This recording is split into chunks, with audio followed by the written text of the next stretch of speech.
श्री स्वामी समर्थ.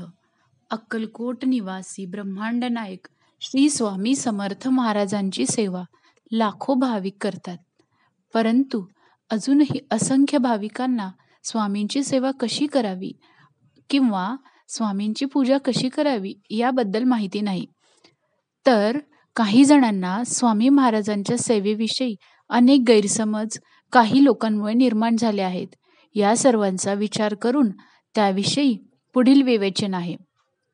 स्वामींची पूजा ही आपल्या घरी स्वामींचे अधिष्ठान ठेवून करत असताना आपण स्वामी महाराजांच्या प्रतिमा मूर्तीची स्थापना करू शकतो. स्वामींची मूर्ती अथवा प्रतिमा यापैकी जे आपल्याला शक्य होईल त्यानुसार त्याची स्थापना आपल्या घरी करावी, यात कुठलाही भेद नाही. बरेच लोक सांगतात की स्वामींची मूर्ती घरात ठेवू नये, कारण त्यावर रोज अभिषेक करावा लागतो, दर गुरुवारी षडोपचारे पूजा करावी लागते, रोज नैवेद्य आरती करावी लागते, इत्यादी इत्यादी. पण हा केवळ गैरसमज आहे, बाकी काही नाही. स्वामी महाराज हे भक्तवत्सल आणि भक्ताभिमानी आहेत. आपल्या भक्तांनी केलेली तोडकी मोडकी पूजा ही ते अतिप्रेमाने स्वीकारतात. गजेंद्राने आर्ततेने अर्पण केलेल्या केवळ एका कमल पुष्पाने धावून येणारा आणि कोट्यावधी भक्तांचे केवळ नामस्मरणाने कल्याण करणारा पूर्ण परब्रह्म अपुऱ्या पूजेअभावी आपल्यावर रागवेल, ही भावनाच चुकीची आहे. तेव्हा स्वामी महाराज रागवतील ही भीती स्वामी भक्तांनी मनातून काढून टाकावी. जशी जमेल तशी स्वामींची पूजा, भक्ती व सेवा करावी. दुसरी बाब म्हणजे स्वामींची प्रतिमा घरी ठेवावी, तर ती कशी व कोणती ठेवावी? कारण स्वामींच्या मूर्तीपेक्षाही थोडेसे जास्तच गैरसमज स्वामींच्या प्रतिमेबद्दल निर्माण झालेले आहेत. तेव्हा आपण आता ते गैरसमज व त्याची सत्यता तपासून बघू. अनंत कोटी ब्रह्मांड नायक राजाधिराज योगीराज अक्कलकोट निवासी परब्रह्म भगवान श्री स्वामी समर्थ महाराज यांच्या पूजेच्या प्रतिमेच्या बाबतीत असलेले काही निरर्थक गैरसमज आणि त्याचा खुलासा. स्वामींची प्रतिमा, फोटो फक्त राजयोगात असणारी पाहिजे. हातात ब्रह्मांड गोटी असलेली नको. स्वामींची वटवृक्षाखाली बसलेली प्रतिमा नको. त्यानंतर तिसरा गैरसमज असा की स्वामींची मागे गाय उभी असलेली प्रतिमा नको. त्यानंतर चौथा गैरसमज असा की स्वामी महाराज उभे असलेली प्रतिमा नको.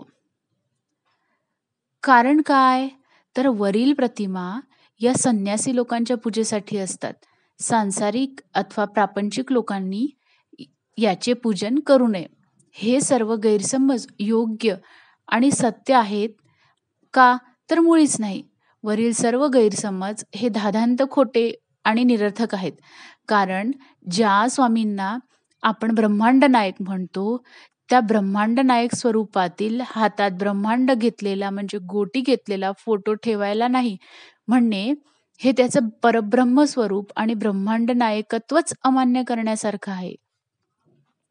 तसेच जे स्वामी अक्कलकोटमध्ये 22 वर्ष फक्त आणि फक्त वटवृक्षाखालीच बसले, त्यांचा त्या स्वरूपातील फोटो ठेवायला मज्जाव करणे, आपल्या धर्मात जिला गोमाता मानले जाते तिची पूजा सर्वत्र मांगल्य निर्माण करते असे म्हणतात, जिच्यामध्ये 33 कोटी देवता विराजमान आहेत अशी श्रद्धा आहे, जिचे मूत्र आणि विष्ठा ही पवित्र मानली जाते, किंबहुना त्याशिवाय कुठलेही मंगल कार्य संपन्नच होत नाही.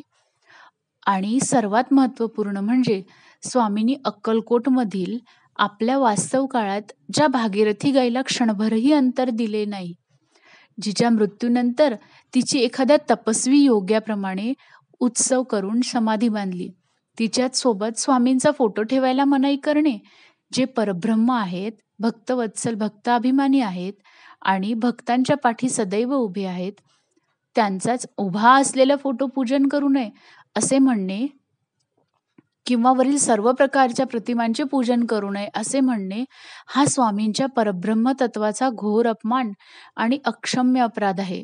हा अपराध कोट्यावधी ब्रह्महत्यापेक्षाही मोठा आहे. स्वामींच्या लीला काळात श्री बाळप्पा महाराजांपासून ते श्री आनंदनाथ महाराजांपर्यंत सर्व स्वामी भक्त वटवृक्षाखालील हातात ब्रह्मांड घेतलेलाच फोटो पूजत असत. ज्यापैकी संन्यासी कमी आणि संसारिकच जास्त आहेत. पण त्याचं आधीच काही अहित झाले नाही, तर मग ज्याचे कल्याण करून त्यांना स्वस्वरूपात समावून घेणारे स्वामी अशा प्रतिमा पूजनाने आमचे काही अहित करतील असा विचार मनात आणणे ही सुद्धा स्वामींची घोर प्रतारणा ठरेल. असो, तेव्हा अशा गैरसमजांना बळी न पडता स्वामी भक्तांनी या बाबींकडे दुर्लक्ष करून जशी जमेल तशी स्वामींची यथेच्छ सेवा करून आपले कल्याण करून घ्यावे, ही नम्र विनंती.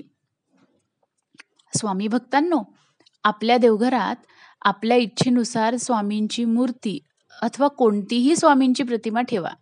स्वामींची मूर्ती असेल तर रोज मूर्तीला स्नान घालून, प्रतिमा असेल तर पाणी शिंपडून स्वच्छ वस्त्राने पुसून घेऊन अष्टगंध लावा. उपलब्ध असतील ती पुष्पे म्हणजेच फुलं स्वामींना अर्पण करा.